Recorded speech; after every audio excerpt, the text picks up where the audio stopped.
ஜோசியக்காரரை நம்புகிறாங்க அப்படிங்கிறது உண்மைதான். ஒரு ஜோசியக்காரரை கூட கூட்டிகிட்டே எல்லா கோயிலுக்கும் போகிறாங்க, அதெல்லாம் உண்மைதான். ஜோசியக்கார் சொல்கிற செயல்படி தான் அவங்க நடக்கிறாங்க, அதெல்லாம் உண்மைதான். எது செஞ்சாலும் ஜோசியக்காரரை கேட்டு தான் செய்கிறாங்க, அதெல்லாம் உண்மைதான். இதெல்லாம் மீறி பிரச்சனைகள்ங்கிறது அவங்களுடைய நடவடிக்கையால் தன்னாலே வரும்.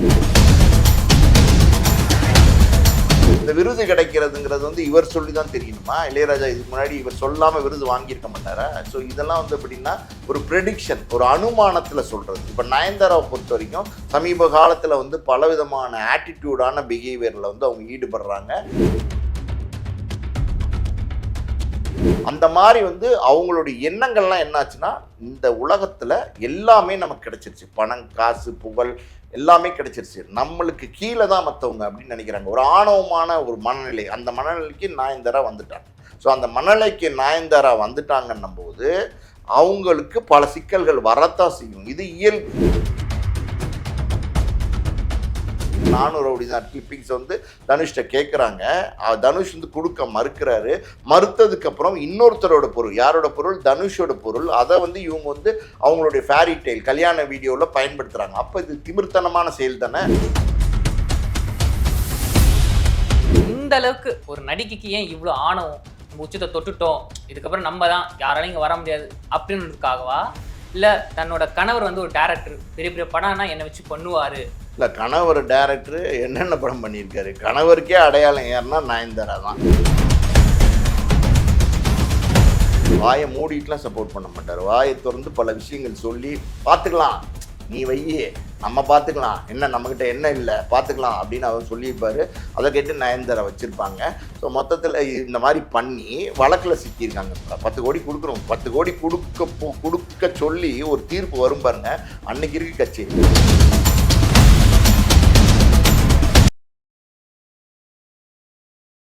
சென்னை சில்க்ஸின் ஆஹா ஓஹோ ஆடி சேல் 50% வரை தள்ளுபடி.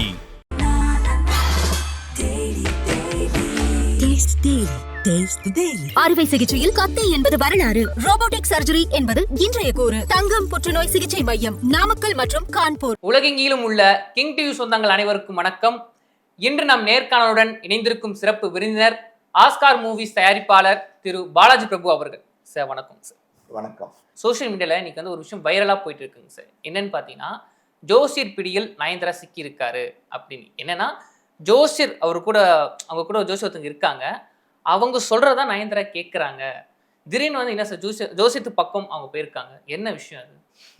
அதாவது நயன்தாரா பொறுத்த வரைக்கும் பணம், புகழ், அப்புறம் பெரிய லெவலில் சொத்து எல்லாமே அடைஞ்சிட்டாங்க. இன்றைக்கி சாதாரணமாக கோயம்பேடில் ஐயா படத்துக்காண்டி இறங்கினவங்க இன்றைக்கி சார்ட்டர்ட் ஃப்ளைட்டில் எல்லா இடத்துக்கும் போகிற அளவுக்கு ஒரு பெரிய உயரத்தையும் உச்சத்தையும் நயன்தாரா அடைஞ்சிட்டாங்க. பெரிய பாப்புலாரிட்டி அது அவங்களுக்கு நயன்தாரா கிடச்சி போச்சு. ஒரு சிலருக்கு தான் இப்படிப்பட்ட ஒரு உயரம் கிடைக்கும் சினிமாவில். அப்படி ஒரு உயரம் நயன்தாரா கிடச்சிருச்சு. இன்றைக்கி தமிழில் சூப்பர் ஸ்டார் அப்படின்னா ரஜினிகாந்த் தான், அது லேடி சூப்பர் ஸ்டார் அப்படின்னா நயன்தாரா அப்படிங்கிற அளவுக்கு ஒரு உயரம். இப்போ அதுக்கு அடுத்து அவங்க அடுத்து எடுத்து வைக்கிற ஸ்டெப் இருக்குது பார்த்தீங்களா, அது எப்படி இருக்கும் அப்படின்ற போது அவங்களுக்கு ஒரு தடுமாற்றம் வரும். இது இயல்பாகவே பார்த்திங்கன்னா இந்த மாதிரி பெரிய உயரத்துக்கு போனதுக்கப்புறம் அடுத்து என்ன செய்யலாம் அப்படின்னும் போது ஒரு பதட்டமும் ஒரு தடுமாற்றம் இதெல்லாம் வரும். ஏன் அப்படின்னா, நம்ம ஆல்ரெடி சம்பாதிச்ச புகழ், பேர், அந்த சொத்து எல்லாத்தையும் நம்ம காப்பாற்றிக்கணுங்கிறதுக்காண்டி யாரோ ஒருத்தவங்களுடைய உதவியை நாடுவாங்க. முதல்ல ஆரம்பத்தில் உழைப்பை மட்டுமே நம்பி உழைப்பை மட்டுமே ஃபோக்கஸ் பண்ணி பெரிய லெவலுக்கு உயரத்துக்கு வருவாங்க. பெருசாக நான் சொன்ன மாதிரி எல்லாத்தையும் அடைஞ்சதுக்கப்புறம் நம்ம இதை தக்க வச்சுக்கணும் அப்படிங்கிற ஒரு எண்ணத்தில் வேற யாராவது ஒரு உதவியை நாடுவாங்க. அப்படி தான் பார்த்திங்கன்னா இப்போ ஒரு ஜோசியக்காரனை நயன்தாரா நம்புகிறாங்க. அந்த ஜோசியக்காரனை தான் கூடவே எல்லா இடத்துக்கும் அழைச்சிட்டு போகிறாங்க. அவங்க சொல்கிறபடி தான் அவங்க எல்லா விஷயங்களையும் செய்கிறாங்க. அப்படி தான் ஒரு தகவல் இருக்குது, அது உண்மை. பழனி கோயில் கூட பார்த்திங்கன்னா நயன்தாரா, விக்னேஸ்வரன், உயிர், உலக்கு அவங்க 2 குழந்தைங்க. அதோடு பார்த்திங்கன்னா ஒரு ஜோசியக்காரரும் போகிறாரு, கருப்பாக ஒருத்தர் கூட போகிறாரு. அவர் யாருன்னா இந்த நயன்தாரா நம்புகிற அந்த ஜோசியக்காரரு. இன்றைக்கி எல்லா விஷயமே அவர் கேட்டு தான் பண்ணுறாங்க. அந்த மாதிரி ஒரு மனநிலையில் நயன்தாரா இருக்காங்க. ஓகே சார், அந்த ஜோசியரை பற்றி பார்க்கும்போது அவர் யாருன்னா, இதுக்கு முன்னாடி அஜித்குமார் அவர்களுக்கு ஒரு ஜோசியர் சொல்லியிருக்காரு, என்னமே ஆக்சிடென்ட் ஆகும் சொல்லியிருக்காரு. இளையராஜா பற்றி சொல்லியிருக்காரு. இப்போ நயன்தாரா அவங்களுக்கு பல கேஸை சிக்க போகிறாங்க அப்படின்னு சொல்லியிருந்தாரு. ஓகே, அது சும்மா சொல்கிறாருப்பா, ஜோசியர்னா அப்படி தானே சொல்லுவாங்க அப்படின்னு நினச்சிட்டு இருக்கும்போது இப்போ பல கேஸில் வந்து அவங்க சிக்கிட்டு இருக்காங்க நயன்தாரா அவர்கள். இப்போ கூட ஒரு ஏபி இன்டர்நேஷனல் கம்பெனி வந்து கேஸ் போட்டிருக்காங்க. இதுக்கு முன்னாடி தனுஷ் அவர்கள் போட்டாங்க. இப்போ இவங்க போறாங்க. தொடர்ந்து இவங்க பல சிக்கலை சிக்கிக்கிட்டே இருக்காங்க ஜோசியர் சொல்ற மாதிரியே. இதை பத்தி என்ன நினைக்கிறீங்க? அந்த நீங்கள் சொன்னீங்கல்ல அஜித்குமார் வந்து ஒரு ஆக்சிடென்ட் சந்திப்பார் அப்படின்றது வந்து ஜோசிகார் சொல்லி தான் தெரியணும்னு அவசியம் இல்லை, எல்லாருக்குமே தெரியும். காரணம் என்னென்னா அஜித்குமார் வந்து பல வருடங்களாக வந்து பைக் பிரியர், பைக் ரேஸ் வந்து ரொம்ப ஒரு பிடிக்கும். இந்த மாதிரி பல ரேஸ்களில் கலந்துக்கிட்டு எத்தனையோ விபத்துகளை வந்து இதுக்கு முன்னாடியே அஜித்குமார் சந்திச்சிருக்கிறாரு. முதுகுத்தண்டு ஆப்ரேஷன், பல ஆப்ரேஷன்ஸ் வந்து அஜித்குமாருக்கு நடந்திருக்கு. அதெல்லாம் தாண்டி தான் சினிமாவில் அஜித்குமார் ஒரு பெரிய உயரத்துக்கும் உச்சத்துக்கும் வந்திருக்காரு. இப்போ வந்து அவரோட பேஷன் அது வந்து கார் ரேஸு, இந்த பைக் ரேஸு இதுவாக இருக்கிறதுனால ஃப்ரீ டைமாக இருக்கும்போது பைக்கெல்லாம் எடுத்துகிட்டு பார்த்தீங்கன்னா நார்த் இந்தியா சைடு எங்கேயோ இமயமலை பக்கம் அங்கே இங்கே எங்கேயோ போகிறாரு. ஜாலியாக வந்து ஏதோ ஒரு டீ கடையில் நின்று டீ குடிக்கிறாரு. அவர் ஒரு செட் ஆஃப் ஃப்ரெண்ட்ஸ் வச்சுருக்காரு, ட்ராவல் பண்ணுறாரு. ஸோ இப்போ வந்து துபாயில் வந்து இந்த கார் பந்தயத்தில் வந்து கலந்துட்டுருக்காரு. இந்த கார் பந்தயத்தில் கலந்துக்கிறாருனாலே நிச்சயமாக ஏதாவது விபத்து நடக்கும், நடக்காமல் இருக்காது. ஏன்னா வந்து அவ்வளவு ட்ரைனிங் எடுத்து போனால் கூட காரு பல்ட்டி அடிக்கிறது, ஒரு இடத்துல மோதுறது, இதெல்லாம் வந்து ரொம்ப சாதாரணம் இந்த மாதிரி பந்தயங்களில். இது வந்து அஜித்குமாருக்கு நடக்குங்கிறது வந்து நானே கூட சொல்லுவேன். இது அந்த ஜோசிகார் சொல்லணும்னு அவசியம் கிடையாது. அதனால் இதை நம்ம வந்து ஒரு பெரிய விஷயமா எடுத்துக்க முடியாது. இளையராஜா பல விருதுகளை வாங்குவார், உச்சத்தை தொடுவாருங்கிறது உங்களுக்கோ எனக்கோ தெரியாதா? என்ன இளையராஜா வந்து இன்னைக்கா சினிமாவுக்கு வந்திருக்காரு? இளையராஜா சினிமாவுக்கு வந்து கிட்டத்தட்ட பார்த்தீங்கன்னா கிட்டத்தட்ட 50 ஆண்டு காலம் ஆகிப்போச்சு. இப்போ அந்த 50 ஆண்டு காலத்தில் இன்னைக்கும் பார்த்தீங்கன்னா மிகப்பெரிய ஒரு மேதையா, இசை மேதையா வந்து இளையராஜா இருந்துகிட்டு இருக்காரு. அதாவது கொண்டாடக்கூடிய ஒரு இசையமைப்பாளராக இளையராஜா இருந்துகிட்டு இருக்காரு. நம்ம தமிழ்நாட்டை தாண்டி அதாவது இந்தியாவை தாண்டி உலக லெவலில் வந்து அறியப்படுற ஒரு இசையமைப்பாளராக இருந்துகிட்டு இருக்காரு. அவருடைய சாதனை அப்படி இருக்கும்போது அவருக்கு பல விருதுகள் கிடைக்கிறதுங்கிறது ஒரு சாதாரணமான விஷயம். எல்லா விருதும் அவர் கொடுக்கணும். அத்தனை விருதுகள் இருக்குல்ல, அத்தனையும் இளையராஜா கொடுக்கணும். அந்த அளவுக்கு வந்து ஒரு தகுதி படைத்தவர் தான் இளையராஜா. இந்த விருது கிடைக்கிறதுங்கிறது வந்து இவர் சொல்லி தான் தெரியணுமா? இளையராஜா இதுக்கு முன்னாடி இவர் சொல்லாமல் விருது வாங்கியிருக்க மாட்டாரா? ஸோ இதெல்லாம் வந்து எப்படின்னா ஒரு ப்ரெடிக்ஷன், ஒரு அனுமானத்தில் சொல்கிறது. இப்போ நயன்தாராவை பொறுத்த வரைக்கும் சமீப காலத்தில் வந்து பலவிதமான ஆட்டிடியூடான பிஹேவியரில் வந்து அவங்க ஈடுபடுறாங்க. அவங்க வந்து என்ன நினைக்கிறாங்கன்னா, நம்ம நினைக்கிறது தான் எல்லாம், நமக்கு கீழே தான் எல்லாம் அப்படிங்கிற மாதிரியான ஒரு மனப்பான்மையில் அவங்க பல இடங்கள்ல நடந்துக்க ஆரம்பிக்கிறாங்க. அதாவது வந்து இன்னைக்கு வந்து படப்பிடிப்புக்கு வந்து காசு வாங்கிட்டு ஊட்டியில் படப்பிடிப்பு, நீங்கள் ஊட்டிக்கு வரணும்னா நான் ஊட்டிக்கு வரமாட்டேன், ஊட்டியோட செட்டை வந்து சென்னையில் எங்கேயாவது போடுங்க அப்படிங்கிறாங்க. அந்த மாதிரிலாம் பண்ணிட்டு இருக்கிறாங்க. இப்போ ஏதோ ஒரு படம் ஒன்று வந்துச்சு, அந்த படத்தில் வந்து பஸ்ஸு உருள்ற மாதிரியான காட்சி ஏதோ ஒன்று. அந்த காட்சியில் பார்த்தீங்கன்னா அந்த நடிச்சிருக்கிற எல்லார் மேலேயுமே பார்த்தீங்கன்னா மண்ணு கிண்ணு செம்மண் எல்லாமே இருக்கும். ஆனால் நயன்தாரா மேலே எதுவுமே இருக்காது. நயன்தாரா மட்டும் க்ளீனாக இருப்பாங்க. அதாவது க்ளீன் லேடி நயன்தாராங்கிற மாதிரி இருப்பாங்க. அது எப்படி சாத்தியம்? அதாவது படத்துக்கு தேவை, அந்த கதாபாத்திரத்துக்கு தேவை, அதுக்கு தான் நீங்கள் வந்து காசு வாங்குறீங்க. அந்த கதாபாத்திரமாக நான் நடிக்க மாட்டேன், என்னையே வந்து என் மூஞ்சியில் மண்ணு பூசக்கூடாது, சேரள்ளி வீசக்கூடாது அப்படின்னு சொன்னால் எப்படி அது ஒத்துக்க முடியும்? அந்த மாதிரி வந்து அவங்களுடைய எண்ணங்கள்லாம் என்னாச்சுன்னா, இந்த உலகத்தில் எல்லாமே நமக்கு கிடைச்சிருச்சு. பணம், காசு, புகழ் எல்லாமே கிடைச்சிருச்சு. நம்மளுக்கு கீழே தான் மற்றவங்க அப்படின்னு நினைக்கிறாங்க. ஒரு ஆணவமான ஒரு மனநிலை, அந்த மனநிலைக்கு நயன்தாரா வந்துட்டாங்க. ஸோ அந்த மனநிலைக்கு நயன்தாரா வந்துட்டாங்கன்னும் போது அவங்களுக்கு பல சிக்கல்கள் வரத்தான் செய்யும். இது இயல்பு. எல்லா சூழ்நிலைகள்லையும் அவங்க அதே மாதிரி நடக்க முடியாது. யாரோ ஒருத்தவங்களோட போட்டி போடும்போது எதிராக இருக்கிறவன் நிச்சயமாக வந்து ஒரு வழக்கு தொடுக்க தான் செய்வான். இப்போ தனுஷை பொறுத்த வரைக்கும் அந்த 400 ரவுடி தான் கிளிப்பிங்ஸ் வந்து தனுஷ்கிட்ட கேட்குறாங்க. தனுஷ் வந்து கொடுக்க மறுக்கிறாரு. மறுத்ததுக்கப்புறம் இன்னொருத்தரோட பொருள், யாரோட பொருள்? தனுஷோட பொருள். அதை வந்து இவங்க வந்து அவங்களுடைய ஃபேரி டெய்ல் கல்யாண வீடியோவில் பயன்படுத்துகிறாங்க. அப்போ இது திமிர்த்தனமான செயல் தானே. அதாவது வேறு ஒருத்தவங்களுடைய சொத்தை எடுத்து நான் பயன்படுத்திப்பேன், காசும் கொடுக்க மாட்டேன், ஒன்றும் கொடுக்க மாட்டேன், நான் அப்படி தான், முடியாதுன்னு சொல்றியா? பரவாயில்ல, நான் பயன்படுத்தினேன் அப்படின்னு பயன்படுத்தி அந்த ஆவணப்படம் வந்து நெட்ஃப்ளிக்ஸில் ஓடிக்கிட்டு இருக்கு. அப்போ என்ன சொல்வீங்க நீங்கள்? அவங்களுடைய மனப்போக்கு அப்படி மாறிடுச்சு. அதனால தனுஷ் 10 கோடி வழக்கு தொடுத்திருக்காரு. இப்போ 10 கோடி கூடிய சீக்கிரம் அந்த வழக்கின் தீர்ப்பு வந்துச்சுன்னா அவங்க கொடுக்க வேண்டி இருக்கும். அது இல்லாமல் பார்த்தீங்கன்னா ஏபி இன்டர்நேஷனல் அவங்க பார்த்தீங்கன்னா இப்போ காத்திருந்து அவங்களும் பார்த்தீங்கன்னா ஒரு வழக்கு திடீர்னு அவங்க வழக்கு தொடுக்கிறாங்க. இந்த படம் ரிலீஸ், அந்த ஆவணப்படம் ரிலீஸ் ஆகி போன வருஷம் ரிலீஸ் ஆயிடுச்சு. அப்போ வழக்கு தொடுத்திருந்தா சரி ஓகேப்பா, இவங்களும் அவங்க பக்கம் இருக்க நியாயத்தை கேட்குறாங்கன்னு வச்சுக்கலாம். திடீர்னு காத்திருந்து இப்ப கேட்கறாங்க. யாரும் தூண்டுதலின் பேர்லையா? இல்லை பொதுவாகவே நீங்கள் ஒரு விஷயத்தை சினிமா பொறுத்த வரைக்கும் தெரிஞ்சுக்கணும். அது என்னென்னா, உங்களுக்கு சினிமா சம்பந்தமாக வியாபார சம்பந்தமாக ஒரு பெரிய அமௌண்ட், அதாவது பணம் வந்து கொடுக்க வேண்டி இருக்குது, நிலுவையில் இருக்குது, ஒருத்தர் கொடுக்கணும் அப்படின்னா அவர் வந்து ஒரு படத்தில் நடிக்கிறார், இல்லைன்னா அவர் வந்து ஒரு படத்தை இயக்குறார், இல்லை அவர் வந்து ஒரு படத்தை தயாரிக்கிறார் அப்படின்னா படம் பூஜை போட்டோன்னே கேட்க மாட்டாங்க. ஏன் கேட்க மாட்டாங்கன்னா, நீங்கள் போய் ஒரு எனக்கு 10 கோடி பாக்கி இருக்குது அப்படின்னு பூஜை அன்னைக்கே கேட்டிங்கன்னா அவன் என்ன செய்வான், சுதாரிச்சுக்கிட்டு படமே எடுக்க மாட்டான். அதனால் என்ன செய்வாங்க, படத்தை வளர விடுவாங்க. ஷூட்டிங் எல்லாமே நடந்துக்கிட்டே இருக்கும்போது இவங்க வாட்ச் பண்ணிக்கிட்டே இருப்பாங்க. ஓகே, ஃபர்ஸ்ட் ஷெட்யூல் முடிஞ்சிருச்சு, செகண்ட் ஷெட்யூல் முடிஞ்சு, டப்பிங்லாம் முடிஞ்சு ரிலீஸ்க்கு நெருங்கிருச்சு, ரிலீஸ் தேதியை அனௌன்ஸ் பண்ணியாச்சு அப்படின்னும் போது வர வியாழக்கிழமை படம் ரிலீஸ் அப்படின்னா திங்கக்கிழமை கோர்ட்டுக்கு போவோம். ஏன்னா டைம் கொடுக்க மாட்டான். அங்கே செவ்வாய் புதன் இருக்குது, வியாழன் வந்து படம் ரிலீஸு, இந்த இடத்துல போய் எனக்கு ஸ்டே கொடுங்க, இல்லைன்னா 10 கோடியை கொடுக்க சொல்லுங்கள் அப்படின்னு ஒரு நெருக்கடி கொடுத்தீங்கன்னா அவன் என்ன செய்வான், ஐயோ படம் ரிலீஸ் ஆகணுமே, அதில் 30 கோடி போட்டிருக்குமே, அதில் 40 கோடி போட்டிருக்குமே, என்ன பண்ணுறது, இப்போ இந்த ஆளுக்கு 10 கோடியை கொடுத்துடலாமா வேண்டாமா, கொடுத்துடலாம் அப்படிங்கிற ஒரு மனநிலைக்கு அவன் வருவான். நெருக்கடி வர வச்சு அந்த இடத்துல வந்து உங்களுக்கு ஒரு வழக்கு தொடுத்தீங்கன்னா தான் அங்கே நீங்கள் அவன்கிட்ட பணத்தை வாங்க முடியும். அவன் சாகவாசமாக உட்காந்து வீட்டில் வந்து பிரியாணி சாப்பிட்டுட்டு இருக்கும்போது போய், சார் நான் 10 கோடி கொடுத்தேன், நீங்கள் அதை கொடுக்காமே இருக்கீங்களே அப்படின்னா அவன் என்ன தெரியுமா செய்வான், அவன் லெக் பீஸ் எடுத்து கடிச்சிக்கிட்டு முட்டையை வந்து வாயில் வச்சுக்கிட்டு 10 கோடி தானே கொடுக்குறேன், அடுத்த படம் எடுக்கும்போது கொடுக்குறேன் அப்படின்வான். இப்போ அப்படி சொல்ல முடியாதுல்ல, லாக் பண்ணுறாங்கல்ல, அந்த மாதிரி லாக் பண்ணுவாங்க. இதே மாதிரி ஏபி இன்டர்நேஷ்னலை பொறுத்த வரைக்கும் எனக்கு தெரிஞ்சு என்ன நடந்திருக்கும் அப்படின்னா, நயன்தாரா கிட்ட இதுக்கு முன்னாடியே வந்து பேச்சுவார்த்தை நடத்தியிருப்பாங்க. விக்னேஷ் சிவன்ட்டையோ நயன்தாராட்டையோ என்ன சொல்லியிருப்பாங்கன்னா, இந்த சந்திரமுகியோட கண்டென்ட் காப்பி ரைட்ஸ் வந்து எங்ககிட்ட இருக்குது, ஸோ எங்ககிட்ட நீங்கள் இந்த உரிமையை வாங்கிக்கோங்க, ஒரு பணத்தை கொடுங்க அப்படின்றது கேட்டிருப்பாங்க.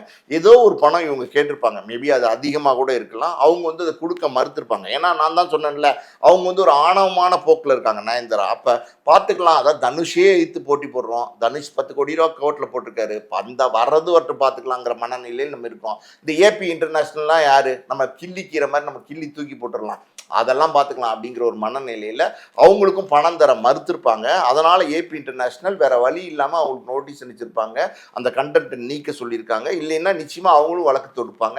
கிட்டத்தட்ட 5 கோடி ரூபா அவங்களும் நஷ்டஈடு கேட்கறதுக்கான வாய்ப்பு இருக்குது. ஓகே சார், இந்த அளவுக்கு ஒரு நடிகைக்கு ஏன் இவ்வளோ ஆணவம், நம்ம உச்சத்தை தொட்டுட்டோம், இதுக்கப்புறம் நம்ம தான், யாராலையும் இங்கே வர முடியாது அப்படின்றதுக்காகவா, இல்லை தன்னோட கணவர் வந்து ஒரு டேரக்டர், பெரிய பெரிய படம்னா என்னை வச்சு பண்ணுவார் அதனாலயா, ஏன் இவ்வளோ பெரிய ஆணவம் அவங்களுக்கு?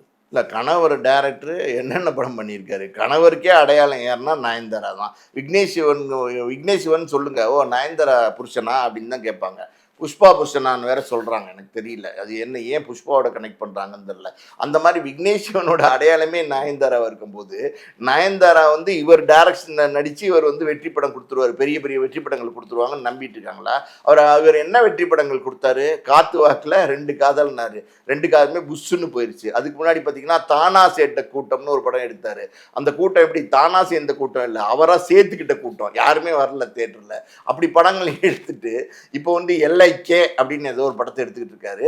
இவர் வந்து பெரிய சூப்பர் ஹிட் கொடுக்குற டைரக்டர், இவர் வந்து ஒரு சங்கர், இவர் வந்து ஒரு மணிரத்னம். இவர் படத்தில் நடிச்சுட்டா அப்படியே பெரிய உயரத்துக்கு வந்துருவாங்க. ஐஸ்வர்யா ராய் காத்துட்டு இருக்காங்க நம்ம படத்தில் நடிக்கிறதுக்கு, இவர் படத்தில் நடிக்கிறதுக்கு.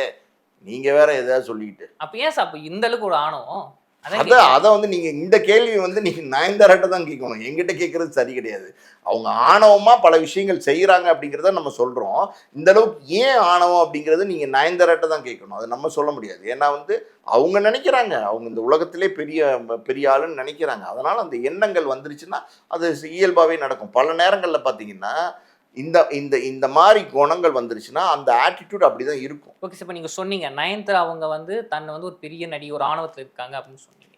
இப்போ இந்த ஒரு விஷயம் அவங்க குடும்பத்தையும் பாதிக்கும். இப்போ வந்து சமீபத்தில் விட வந்து ஒரு நியூஸ் வந்து என்னன்னா வந்து அவங்க வந்து ஒரு ஸ்டோரி போட்டிருக்காங்க. அது என்ன போட்டிருக்காங்கன்னா, முட்டாள்களை திருமணம் பண்ணால் வாழ்க்கை சந்தோஷமா இருக்காது அப்படின்னு ஒரு ஸ்டோரி போட்டிருந்தாங்க. அதுக்கப்புறம் அவங்க டெலீட் பண்ணாங்க. அந்த நியூஸில் நீங்கள் பார்த்துருப்பீங்க. ஆனால் கொஞ்ச நாள் அதே வந்து ஃபேக்கு அப்படின்னு சொன்னாங்க. இதை பற்றி நான் நினைக்கிறீங்க, உண்மையாக அவங்க ஃபேமிலியில் வந்து ஏதோ பிரச்சனை இருக்கா, இல்லை அவங்க போஸ்ட் போட்டாங்களே இல்லை நாங்கள் வந்து ஹாப்பியாக தான் இருக்கோம், பிரச்சனைலாம் கிடையாது அப்படின்னு, இதை பற்றி நினைக்கிறீங்க? இல்லை, நயன்தாரா வந்து ஒரு இன்ஸ்டாவில் வந்து ஒரு ஸ்டேட்டஸ் போடுறாங்க. அதாவது நீங்கள் சொன்ன மாதிரி ஒரு ஸ்டேட்டஸ் போடுறாங்க. அதாவது வந்து ஒரு அதாவது புத்திசாலி முட்டாள்களை திருமணம் செய்தால் அந்த வாழ்க்கை தவறாக முடிஞ்சிடும் அப்படிங்கிற மாதிரி சொல்கிறாங்க. ஸோ அதை யாரை குறிப்பிட்டு போட்டிருக்காங்கன்னு நமக்கு தெரில. அவங்க ஜென்ரலாக வந்து பொழுதுபோக்காக ஏதாவது போஸ்ட் போட்டாங்களா, இல்லை வந்து விக்னேஷ் சிவனை தான் குறித்து போஸ்ட் போட்டாங்களா, இதெல்லாம் நமக்கு தெரில. அவங்க தான் சொல்லணும். அந்த அந்த போஸ்ட்டே ஃபேக்குன்னு ஒரு ஒரு செய்தியும் இருக்குது. அந்த போஸ்ட் உண்மைதான் அப்படின்னு ஒரு செய்தியும் இருக்குது. நேற்றுக்கு பார்த்தீங்கன்னா கணவரோட சேர்ந்து ஏதோ ஒரு வீடியோ வெளியிட்டிருக்காங்க. அதான் நாங்கள் சேர்ந்து சந்தோஷமாக தான் இருக்கோம், அதாவது தவறான வதந்திகளை பரப்ப வேணாங்கிற நோக்கத்தில் வந்து போட்டிருக்காங்க. பட் வந்து விக்னேஷ் சிவனுக்கும் நயன்தாராவுக்கும் பிரச்சனை அப்படின்னா அவங்க வந்து நல்ல சந்தோஷமாக தான் இருக்காங்க. ஆனால் என்னென்னா இது பொதுவாகவே எல்லா இடத்துலையும் உள்ளது தான். ஒரு கணவன் மனைவி புதுசாக கல்யாணமானவங்க ஒரு 3-4 வருஷத்துக்கு பார்த்தீங்கன்னா அவங்களுக்குள்ள பெரிய அண்டர்ஸ்டாண்டிங் இருக்காது. அதனால் பல பிரச்சனைகள் வரும். இது யதார்த்தமாக வாழ்க்கையில் எல்லா கணவன் மனைவிக்குள்ள பிரச்சனை தான். ஸோ இந்த மாதிரியான பிரச்சனைகளை வந்து விக்னேஷனும் நயன்தாராவும் எதிர்கொண்டுட்டு இருக்கலாம். அதன் காரணமாக ஒரு வேதனை அடைஞ்சு இந்த மாதிரி போஸ்ட்டை போட்டுருக்கலாம். இல்லை போஸ்ட் போட்டோன்னே அவன் நயன்தாராக்கு நிறைய தோழிகள் இருக்காங்க, புரியுது உங்களுக்கு, சினிமா தோழிகள் நிறைய பேர் இருக்காங்க. அவங்க ஃபோன் பண்ணி ஐயோ நயன் இப்படிலாம் போஸ்ட் போடலாமா, இம்மீடியட்டாக டெலீட் பண்ணு அப்படிங்கிற மாதிரியான அட்வைஸ்லாம் கொடுத்துருக்கலாம். உடனே அதை டெலீட் பண்ணியிருக்கலாம். இன்றைக்கி வந்து அது உண்மையாக பொய்யாங்கிறதே ஒரு டிபேட்டாக போயிட்டுருக்கு. உண்மையாக பொய்யாங்கிறது நயன்தாரா தான் சொல்லணும், ஆனால் உண்மை தான் அப்படிங்கிறாங்க. ஓகே சார், இப்போ வந்து அவங்க ஏற்கனவே வந்து ஆவணப்படம் நடிச்சிருந்தாங்க. அதில் தான் இந்த பிரச்சனையே ஆரம்பிச்சுதுங்களே. இப்போ இந்த படம் வெளிவந்த பிறகு மக்கள் என்ன சொல்கிறாங்கன்னா, நயன்தாராவுக்கு வந்து நேரம் சரியில்லை, அதனால தான் பாருங்கள் ஜோசியர் கூடயே வச்சுட்டு இருக்காங்க, அவங்க ஜோசியத்தை நம்புறாங்க, நம்பினபடி நடக்குது எல்லா விஷயங்களும், அதனால இதுக்கப்புறம் அவங்க பல சிக்கலில் சிக்க போகிறாங்க, கூடி வரும் டைவர்ஸ் ஆக போகுது அப்படிலாம் சொல்கிறாங்க. இதை பற்றி என்ன நினைக்கிறீங்க? இல்லை, அதாவது வந்து ஜோசியக்காரரை நம்புகிறாங்க அப்படிங்கிறது உண்மை தான். ஒரு ஜோசியக்காரரை கூட கூட்டிகிட்டே எல்லா கோயிலுக்கும் போகிறாங்க, அதெல்லாம் உண்மை தான். ஜோசியக்கார் சொல்கிற செயல்படி தான் அவங்க நடக்கிறாங்க, அதெல்லாம் உண்மை தான். எது செஞ்சாலும் ஜோசியக்காரரை கேட்டு தான் செய்கிறாங்க, அதெல்லாம் உண்மை தான். இதெல்லாம் மீறி வந்து பிரச்சனைகள்ங்கிறது வந்து அவங்களுடைய நடவடிக்கையால் தன்னாலே வரும். இப்போ ஜோசியக்காரை கூட வச்சு அதுக்கு வந்து நம்ம சொல்யூஷன் கண்டுபிடிக்க முடியாது. அதாவது வந்து நம்ம வந்து ஒரு நம்பிக்கை, அதாவது வந்து ஒரு பிரச்சனை, ஒரு கஷ்டம், ஒரு துன்பம்னா நம்ம கோயிலுக்கு ஏன் போகிறோம் அப்படின்னா ஒரு நம்பிக்கை, இறைவன் நமக்கு நல்ல வழி காட்டுவான், அந்த அந்த பிரச்சனையிலேருந்து வெளியில் கொண்டு வந்து நமக்கு சந்தோஷமான வாழ்க்கை அமைச்சு தருவாங்க ஒரு நம்பிக்கையில் தான் நம்ம கோயிலுக்கு போகிறோம். அப்படி கடவுள் மேலே இருக்கிற நம்பிக்கைங்கிறது வேற. இந்த மாதிரி வந்து மனித சக்தி, அதாவது ஜோசியக்காரர் அப்படிங்கிறது அவர் ஒரு மனிதர் தான். அவர் இந்த நயன்தாராவுடைய லைஃப்பை கட்டம் பார்த்து சொல்லுவார் அப்படின்னா அது எனக்கு அதில் உடன்பாடு இல்லை. இது ஒரு சின்ன உதாரணம் சொல்லணும்னு வச்சுக்கோங்களேன். கொரோனா வந்துச்சு இல்லையா, அந்த வருஷம் அந்த ஜனவரி 1ஆம் தேதி ஆரம்பிக்கும் போது இந்த டிவி சேனல் எல்லாத்துலேயும் பார்த்தீங்கன்னா எல்லா ஜோதிடர்களும் உட்காந்து இந்த வருஷம் ரொம்ப அமோகமாக இருக்க போகுது, அப்படி இருக்க போகுது, இப்படி இருக்க போகுது, ஐயோ நீங்கள் பாருங்களேன் இந்த வருஷத்தை அப்படின்னாங்க. ஆனால் பார்த்தீங்கன்னா 3 மாதம் மார்ச்லேயே எண்டுலேயே பார்த்தீங்கன்னா லாக்டவுன் ஒன்று போட்டு, அதாவது வந்து வீட்டுக்கு பூட்டு போடலாம், இந்த வந்து உலகத்துக்கே பூட்டு போட்டான். அது இயற்கை, நம்ம ஒன்றும் பண்ண முடியாது. அப்போ அந்த ஜோசிகாரவங்கெல்லாம் சொன்னதெல்லாம் வந்து என்ன பொருள் எடுத்துக்கிறது, அவங்கக்கிட்ட போய் கேட்டிங்கன்னா அவங்க என்ன பதில் சொல்லுவாங்க, அவங்களே பதில் சொல்ல முடியாமல் ஐயோ நம்ம இப்படிலாம் பேசணும், இப்படிலாம் ஆகிப்போச்சு, நம்மளுடைய உண்மை முகம் தெரிஞ்சு போயிருமே மக்களுக்குன்னு தலைமறைவாக இருக்கிற சூழ்நிலை அவங்களுக்கே வந்துச்சு. இதெல்லாம் வந்து எப்படின்னா நீங்கள் வந்து இன்றைக்கி ஒரு நல்ல நிலைமையில் இருக்கீங்க, உங்களுடைய நல்ல நண்பர்கள் இருப்பாங்க, அவங்கக்கிட்ட நீங்கள் அறிவுரை கேட்டு இப்படி செய்யலாமா அப்படி செய்யலாமான்னா அவங்க உங்களுக்கு நல்லது சொல்லுவாங்க. நல்ல முக்கியமாக கேட்டுங்க, நல்ல நண்பர்களாக இருக்கணும். நல்ல தகப்பன் தாய்கிட்ட கேட்கலாம், நல்ல கணவன்கிட்ட கேட்கலாம், அப்படிதான் அக்கா தங்கச்சி இருப்பாங்க, குடும்ப உறுப்பினர்கள் இருப்பாங்க, இல்லைன்னா வந்து ஒரு காமனான ஃப்ரெண்ட்ஸ் இருப்பாங்க, ஃபேமிலி ஃப்ரெண்ட்ஸ்ன்னு சொல்லுவாங்க, அப்படிப்பட்டவங்ககிட்ட கேட்கலாம். இதெல்லாம் விட்டுட்டு ஒரு அறிவுரைங்கிறது வந்து ஒரு ஜோசியக்கார்ட்ட கேட்குறாருன்னா அவர் ஏதோ புத்தகத்தை பார்த்து கட்டத்தை பார்த்து நீ இங்கே போவ நீ அங்கே போவ அப்படின்னா அவங்க ஆட்டோமேட்டிக்காக எல்லா இடத்துக்கும் போயிட்டு தான் இருக்காங்க. இவங்க இனிமேல் என்ன உயரம் அடைக்க போகிறாங்க, இனிமேல் என்ன உச்சி அடைய போகிறாங்க. இது வந்து ஒரு சைக்காலஜி தம்பி. என்னென்னா ரொம்ப பிரபலமாயிட்டிங்கன்னா, ரொம்ப உச்சத்தை அடைஞ்சிட்டிங்கன்னா உங்களுக்கு உங்கள் மேலே இருக்கிற நம்பிக்கைன்னு இருக்கு பார்த்தீங்களா, அது போயிட்டு மற்றவங்க யாராவது இப்படி செய் அப்படி செய்யு சொல்கிறாங்களோ அதை கேட்டு செய்ய ஆரம்பிங்க. அதாவது தலையாட்டி பொம்மை மாதிரி, கீ கொடுத்து ஓடுற பொம்மை மாதிரி நீங்கள் மாறிடுவீங்க. அது வந்து பல சூழ்நிலைகளில் நயன்தாராக்கு மட்டும் இல்லை, பல பிரபலங்கள் அப்படி வந்து ஜோசியத்தை நம்பி போனவங்களும் இருக்காங்க, ஜோசியத்தை நம்பி போய் கெட்டவங்களும் இருக்காங்க. ஸோ இந்த சூழ்நிலையில் என்ன நடக்க போகுதுன்னு நமக்கு தெரியாது. சார், இப்போ நீங்கள் ஸ்டார்டிங் ஒரு வார்த்தை சொன்னீங்க, நயன்தாரா அவங்க வந்து ஒரு ஆணவத்தில் இருக்காங்க. இப்போ இந்த ஆவணப்படத்தில் கூட பிரச்சனை வந்து பார்த்தீங்களா, இவ்வளோ பிரச்சனை நடக்குது, இவர் ஆணவத்தில் இருக்காங்க, தான் பின்னாடியே நினச்சிக்கிறாங்கன்னு நீங்கள் சொன்னீங்க. ஏன் விக்னேஷன் கேட்டிருக்க மாட்டாருங்களா? இப்போ இந்த படத்தால் வந்து ஒரு பிரச்சனை வருது, அது சால்வ் பண்ணிடுவோம், அவங்களை கேட்டு கூட எடுத்துருவோம், அப்போ ஏன் விக்னேஷன் கேட்டிருக்க மாட்டாரா? இல்லை சொல்லியும் இவங்க கேட்கலையா?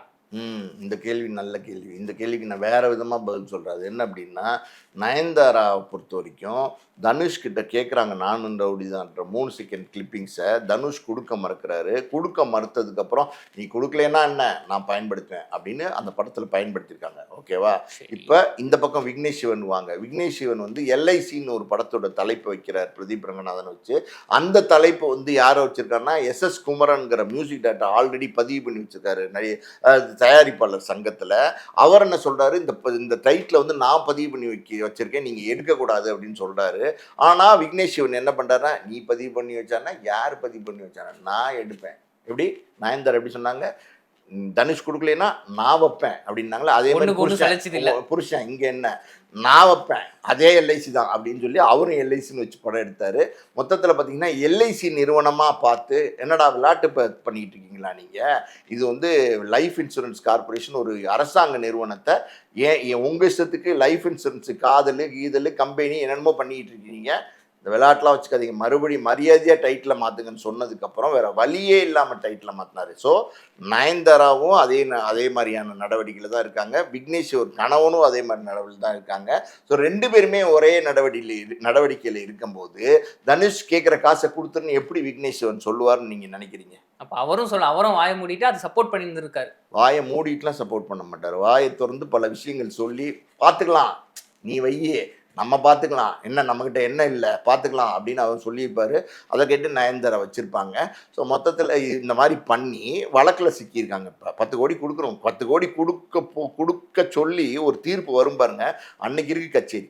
அன்னைக்கு அங்கே 2 பேரும் எங்கே இருப்பாங்களோ, அதெல்லாம் இங்கே தான் இருப்பாங்க. எங்கேயும் ஓடவும் ஒழியவும் முடியாது. பிக் பாஸ்ல சொல்லுவாங்களா அந்த மாதிரி கோர்ட்டு தீர்ப்பு சொல்லிச்சுன்னா கொடுத்து தான் ஆகணும். ஓகே சார், இந்த ஆவண படத்துலேருந்து ஃபஸ்ட்டு பிரச்சனை ஆரம்பிச்சது, பிரச்சனைன்னு சொல்ல முடியாது, அவரோட உரிமையை கெடு தனுஷ் அவர்கள். அப்புறம் வந்து AB இன்டர்நேஷனல் கம்பெனி தொடர்ந்து இன்னும் வேற யாரெல்லாம் வழக்கப்படாததுக்கு வாய்ப்பு இருக்கு. மொத்தம் எத்தனை காட்சிகள் அவங்க யூஸ் பண்ணியிருக்காங்க சார், பல படங்கள்ல இருந்து எடுத்து யூஸ் பண்ணியிருக்காங்க அப்படின்னு சொல்றாங்க. இது எப்போதான் சார் முடிவு வரும்? இல்லை நான் அந்த ஆவணப்படத்தை பார்க்கல, புரியுதா உங்களுக்கு? ஆவணப்படத்தில் என்னென்ன பயன்படுத்தியிருக்காங்கன்னு எனக்கு தெரியாது. ஆனால் அந்த ஆவணப்படத்தில் இன்னும் பல படங்களுடைய கண்டென்ட்டை எடுத்து காப்பிரைட் வாங்காமல் பயன்படுத்தி இருந்தாங்கன்னா அவங்களும் நிச்சயமாக வழக்கு தொடுக்கிறதுக்கான வாய்ப்புகள் இருக்குது. ஸோ மொத்தத்தில் அது அந்த ஆவணப்படத்தை நெட்ஃப்ளிக்ஸில் விற்று ஒரு அமௌண்ட் வாங்கியிருப்பாங்களா, அது என்னன்னு தெரில. 18 கோடி 30 இன்னொருத்தவங்க 75 என்னென்னமோ சொல்கிறாங்க. அது உண்மையாக எவ்வளோ வாங்கினாங்களோ அதை விட மேலே வந்து நஷ்டஈடு கொடுக்கறதுக்கான சூழல் உருவாகலாம், அதுக்கான வாய்ப்புகள் கூட இருக்கு. ஓகே சார், தொடர்ந்து பல சிக்கல்களில் வந்து நயன்தாரா அவங்க சிக்கிறாங்க. இதனால அவங்க பட வாய்ப்புகள் குறையுமா சார்? என்னப்பா இவ்வளோ சிக்கலாக பண்ணுறாங்க, ப்ரொடியூசருக்கு இவ்வளோ தலைவலியை கொடுக்குறாங்க, இவங்களாம் வேணாம் நம்ம படத்துக்கு அப்படின்னு சிலவங்க நினைக்கலாம்ல, இதனால அவங்களுக்கு பட வாய்ப்புகள் குறையுமா, பிரச்சனை இருக்கா? இல்லை, சினிமாவை பொறுத்த வரைக்கும் ஒரு விஷயத்தை நீங்கள் தெளிவாக தெரிஞ்சுக்கணும். அது என்ன அப்படின்னா, நீங்கள் என்னதான் பிரச்சனை பண்ணாலும், என்னதான் ஆட்டிடியூட் காமிச்சாலும், என்னதான் சிக்கல் பண்ணாலும் உங்களுக்கு மார்க்கெட் இருக்கு, உங்களை வச்சு படம் எடுத்தா வியாபாரமாகும், லாபம் கிடைக்கும் அப்படின்னா தயாரிப்பாளர்கள் அவங்கள வந்து எதையுமே ஒன்றுமே தெரியாத மாதிரி புக் பண்ணி படத்தை எடுப்பாங்க. உங்களை வச்சு இனிமே வந்து வியாபாரம் ஆகாது, போனி ஆகாதுங்கிற ஒரு சூழல் வந்துருச்சுன்னா அந்த தயாரிப்பாளர் எல்லாமே பின் வாங்கி போயிடுவாங்க. ஓகேவா? ஒரு காலத்தில் நயன்தாரா வச்சு மார்க்கெட் இருந்ததுனால எல்லாருமே எடுத்தாங்க. இன்றைக்கி நயன்தாராக்கு பெரிய மார்க்கெட் கிடையாது. ஏன்னா வந்து கயாடு லோகர் மாதிரி, மமிதா பைஜு மாதிரி வேறு புதுமுகங்கள்லாம் உள்ளே வந்துட்டாங்க. ஸோ அந்த மார்க்கெட் வந்து நயன்தாராக்கு வந்து பின்தங்க ஆரம்பிச்சிருச்சு. இனிமே இதே மாதிரி ஆட்டிடியூட் காமிச்சாங்கன்னா இப்போ மூக்குத்தி அம்மன் மட்டும்தான் இருக்குன்னு நினைக்கிறேன். இன்னும் உள்ள படமும் போயிடும், உள்ளதும் போயிடும். சரி சார், தொடர்ந்து பேசுவோம் சார். நன்றி. சென்னை சில்க்ஸின் ஆஹா ஓஹோ ஆடி சேல் 50% வரை தள்ளுபடி.